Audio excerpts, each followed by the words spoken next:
December 19, 2025 Hanuman Jayanthi plus அமாவாசை.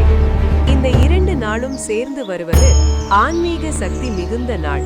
அந்த நாளில் செய்ய வேண்டிய பூஜை, விரதம், தானம் அனைத்தையும் தெளிவாக சொல்லுகிறேன். ஹனுமான் ஜெயந்தி என்று செய்ய வேண்டியது: காலை அதிகாலை எழுந்து ஸ்நானம், சிவப்பு அல்லது மஞ்சள் நிற உடை அணியலாம். வீட்டில் அல்லது கோயிலில் ஹனுமான் வழிபாடு செய்ய வேண்டும். பூஜை முறைகள்: ஹனுமான் படத்திற்கு வெற்றிலை, வாழைப்பழம், வெண்ணெய் அல்லது வெல்லம், துளசி மாலை, நெய் தீபம் ஏற்றவும்.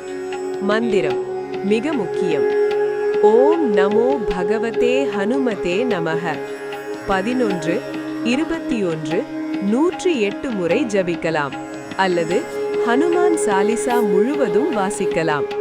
விரதம்: முடிந்தால் உப்பில்லா விரதம் அல்லது ஒருவேளை சாப்பாடு மட்டும் சாப்பிட வேண்டும். இப்படியே இந்த பூஜை, ஜபம், விரதத்தை நம்பிக்கையுடன் செய்தால் கண்டிப்பாக பலன் கிடைக்கும்.